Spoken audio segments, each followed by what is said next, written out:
All right. So this last little bit, we have one question left from the 5.3. So I'll add this video on just this little chunk. As a quick review, what we talked about on Monday, though, is we talked about the fundamental theorem of calculus. And we talked about the idea of exact area and approximating area. And in particular, we talked about definite versus indefinite integrals. And so one thing I want to point out here before we actually move too far into this is I've noticed that some of us are really sticking with that idea of geometry. Okay, meaning that sometimes we see a shape and we're like, this shape kind of looks like a triangle, so I'm going to use the geometry formula for that, for a triangle. However, okay, when we use geometry, somewhere in the problem, they have to tell you that it is a triangle or it is a rectangle or it is a trapezoid or a semicircle. Okay, so they have to be really explicit with that. If they don't tell you, oh, this is a triangle, this is a trapezoid, this is a semicircle, then we cannot use the geometry. Okay. I do love that that is a connection that folks are making, that, hey, if I want to find this area, I can just use the area formula, but we really want to use that in specific cases when we know for sure it's a given shape, okay? Otherwise, we really want to use this idea of definite integrals where we find that integral or the antiderivative, and then we plug in our top and bottom bounds to find the exact area. Okay, so if that was a confusing point for you, I think just make sure that you're thinking most of the time we're going to be using definite integrals, and once in a while when they give us some nice shapes, then we use the geometry.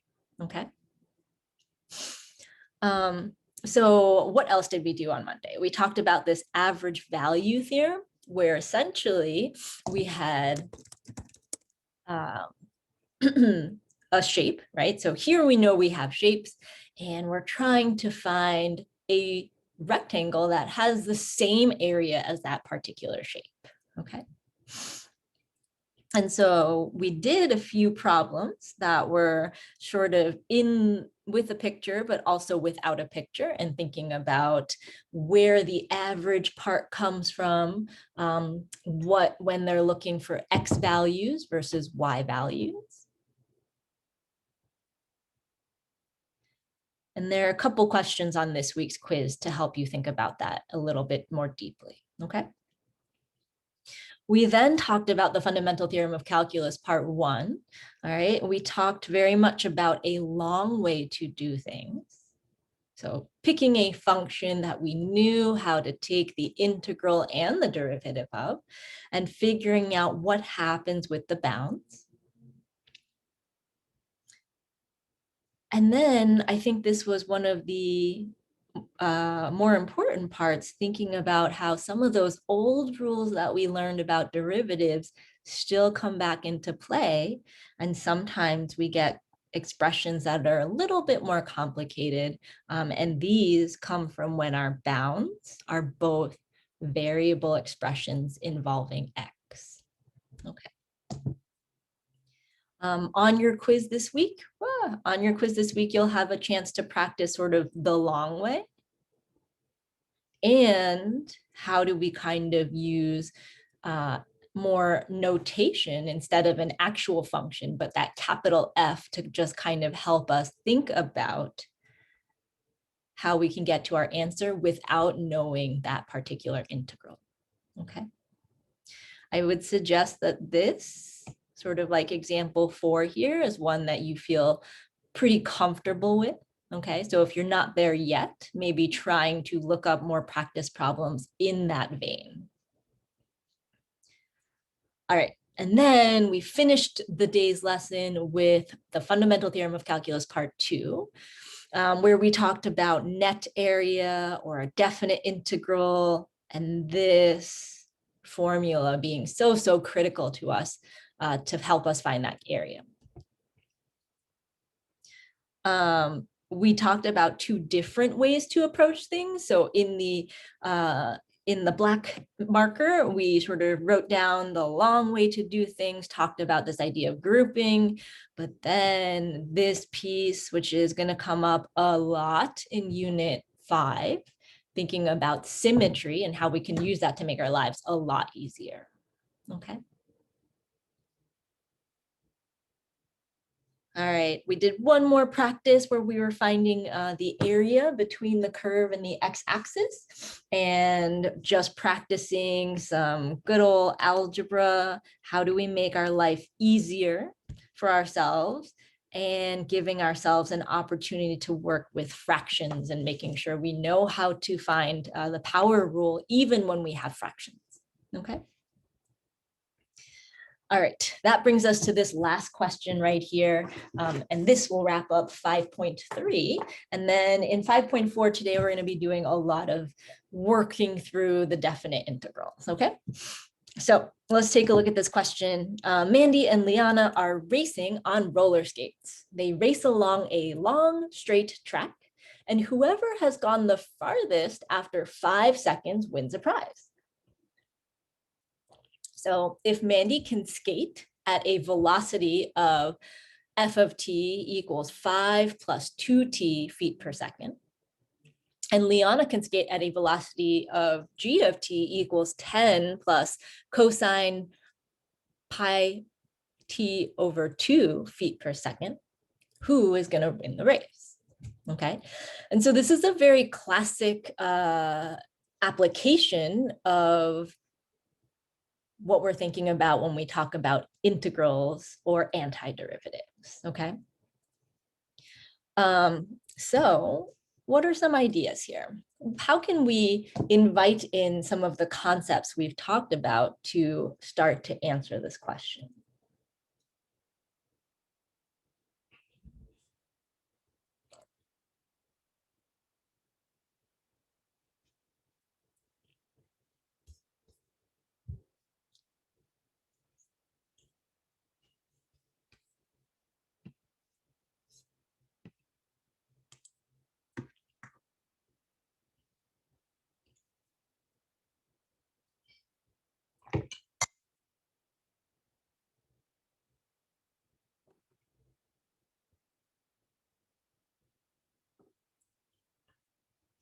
Plug in 5 for t. Okay, so let's see what happens. Maybe we sort of take a look at Mandy, and then separately we can take a look at Liana. And so if we plug in 5 into this function, we get 5 plus 2 times 5, which gives us 15. And what are the units here? If all I do is plug in 5, I get 15. What are the units here?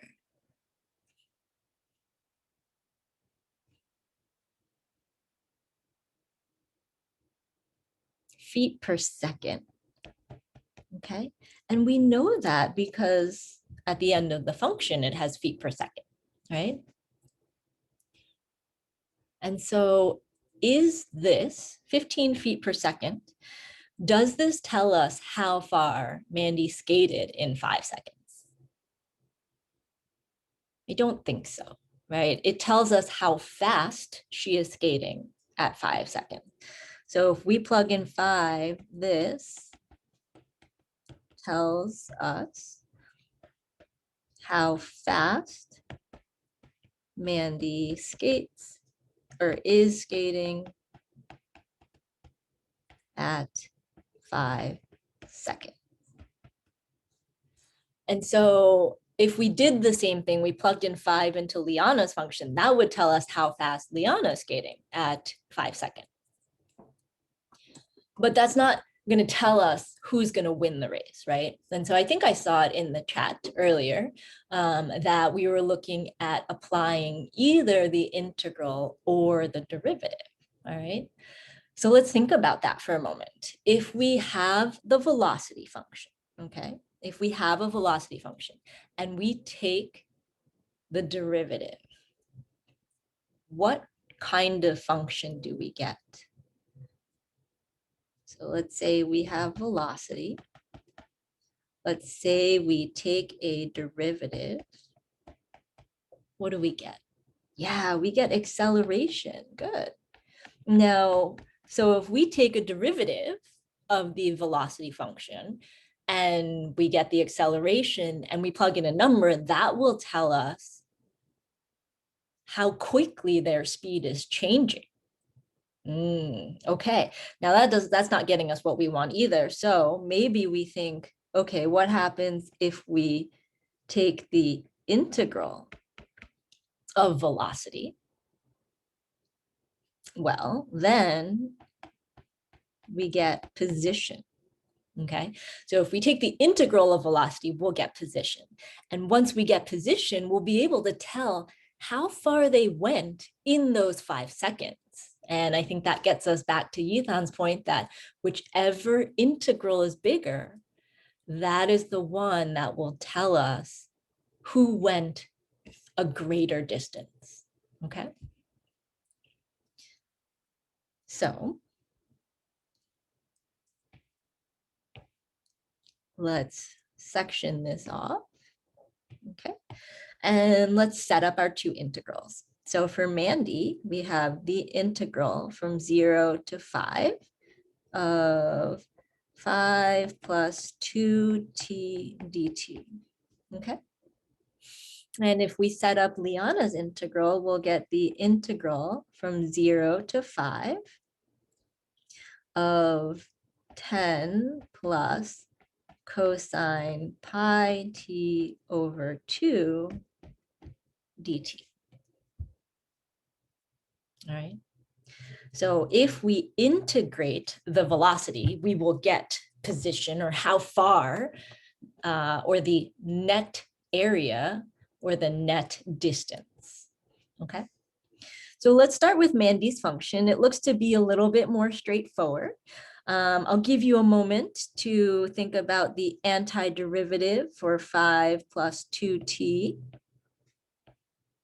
Okay. And we'll do a chat blast for this. So if you can think about what that antiderivative is, you can either send it to everyone or you can send it directly to me. But go ahead and type in your answer. And in just a little bit, we will all push send.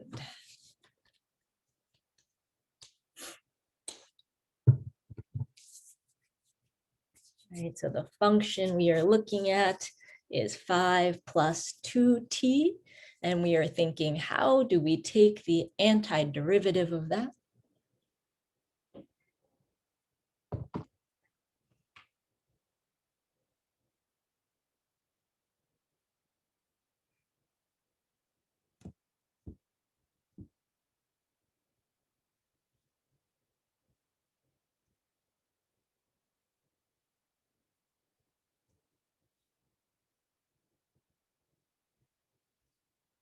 And if you have your answer typed in, go ahead and hit enter. Let's see what we're getting. All right, 5t plus t squared. So good. Good, because we have 5, and so that's really 5t plus, this is 2t squared over 2, so we're only left with t squared. Good, good, good. Okay, and now we're going to plug in the numbers, and we're going to plug in one number, and then we're going to subtract the other number plugged in. Which one do we plug into the first set of weird looking brackets? Which number do we plug into the first bracket? I see slightly competing answers here. The first bracket means this one over here, and that one always corresponds to the top bound. Okay, so we want to go ahead and plug in our 5, and then we'll plug in our 0. Sorry, I feel like my handwriting is very weird today. My apologies. And more significantly, we are going to be subtracting here. Okay.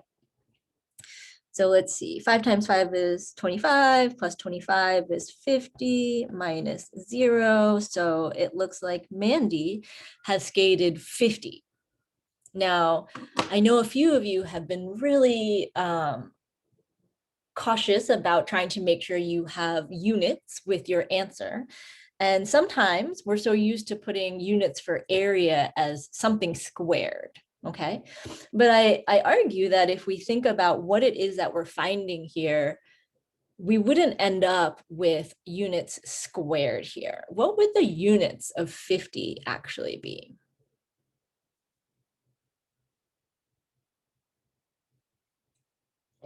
Exactly, Eric, exactly. This is actually telling us that we have 50 feet. So Mandy has gone 50 feet in 5 seconds, okay?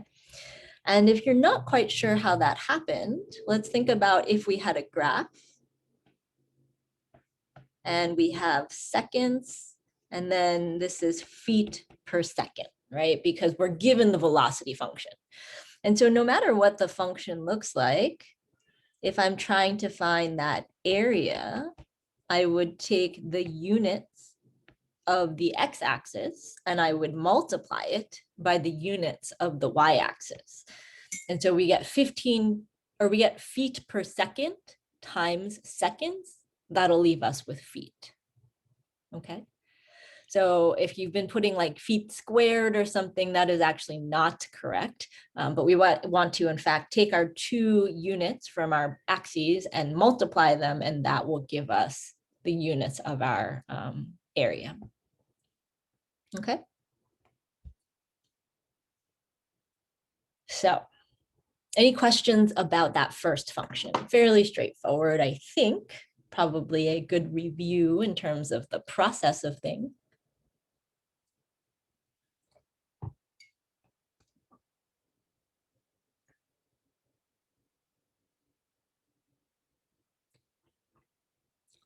Right. So let's take a look at Liana's function. Liana has this slightly more complex looking function. She has the 10 plus cosine pi t over 2. Okay. Now, I think we probably know that the integral of 10 should be what? Like if we just look at the 10 part, what is the integral of that? 10t. Good, good, good. So the 10 becomes the 10t. Okay. Now, question for you.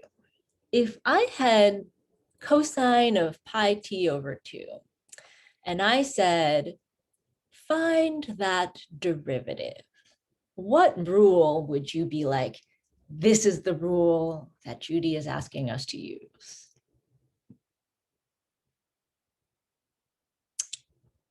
Okay.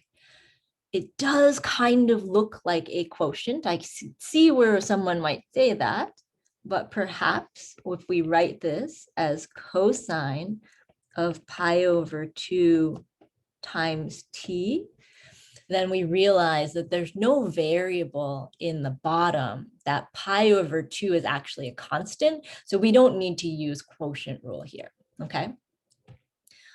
We do have to use the trig rules, right? But anytime we see trig, we're thinking trig rules. So the bigger question here is, are you going to remember that you need to use chain rule? Okay, like if we were taking derivatives, all right? Now, for those of you who are going to be moving on to Calc 2, especially this summer, this idea of chain rule, most of the time, the chain rule questions are not as gross and nasty as the ones that we've had on some of our other assignments that were only about derivatives. But a lot of times the function is something so simple like this that it's almost asking you to forget to use the chain rule because it looks so simple. Okay, so if we see a function like this, anytime that inner piece is not just x or not just t, we really want to think chain rule. Okay. But if we're thinking chain rule when we take our derivative, it means that if we take our integral, we need to have some sort of like chain rule idea for integrals, okay? Now I'm bringing this up because we're going to spend all of next week looking at how we figure out how we find integrals of things that look like they need some sort of chain rule, okay? So just like chain rule is so valuable to us for derivatives, next week we're going to learn about the equivalent of chain rule, but for integrals, okay? For right now, I will tell you that we're going to end up with sine of pi t over 2. I think that part is not a surprise, that the integral of cosine is sine. But the reason why I left a big old space in the front is because we actually have to account for the fact that it's pi t over 2. And the way we account for it is not pi over 2 like we would for chain rule. Any guesses as to how we might compensate for that?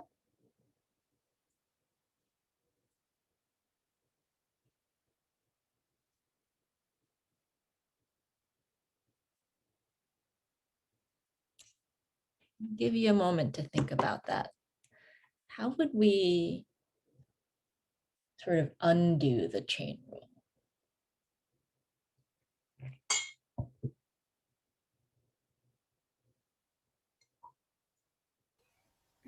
If we know chain rule is inside outside, uh,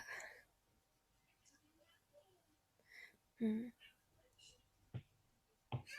So usually it's you change the outside, you keep the inside the same, and then the other part you change the inside. So if we can like reverse that somehow. Yeah. Turns out that our coefficient here, like when we do the chain rule, is the pi over 2. And it turns out that when we do the equivalent of chain rule, but for antiderivatives, we'll actually reverse it by doing this. So instead of multiplying by pi over 2, we're effectively dividing by pi over 2. And when we divide by a fraction, it is the same as multiplying by the reciprocal. Okay. So that's just a little bit of food for thought.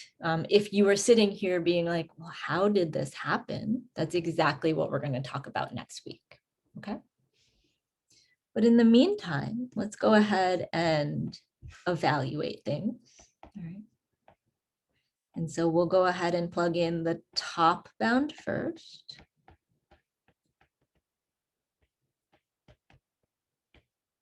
And then we'll subtract what happens when we plug in the bottom bound.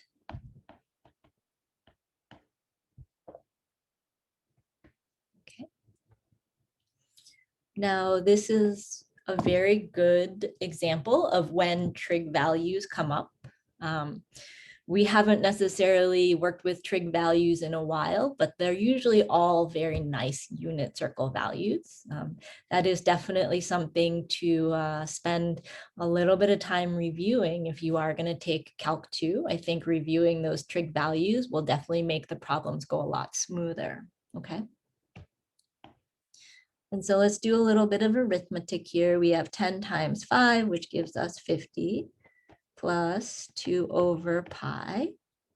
And if we do sine of 5 pi over 2, we should end up with 1.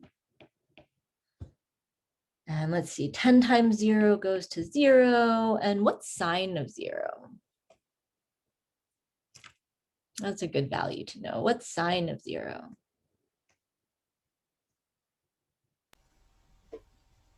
Sine of 0 is actually 0. Okay. And so these are the kinds of things that, like the values, you don't necessarily have to know all of them, but like the ones that are 0, 1, or -1, those are really good ones to know. Okay.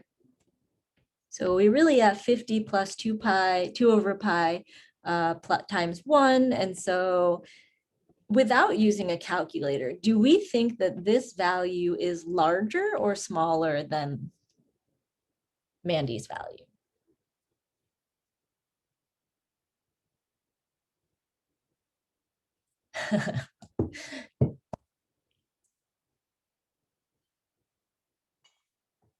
It's larger, right? I don't know what 2 over pi is as a number necessarily, but I know it's a positive number.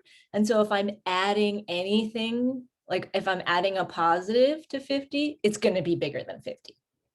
Okay, so this is going to be 50 plus 2 over pi feet, which is greater than 50 feet, which means that our winner is Liana. Okay. So a really common application is so irrational. So the idea here is that, you know, before we were like, oh, what if you only had the velocity function? And that was kind of a pain because we only knew about derivatives. And we were trying to sort of go backwards without this idea of how can we actually go backwards? And it turns out that if we have the derivative and we want to find the original function, we can, in fact, use the antiderivative. And once we have our antiderivative, that gives us the distance or the area under the curve, and that tells us a lot about the original function. Okay. So let's go ahead and stop this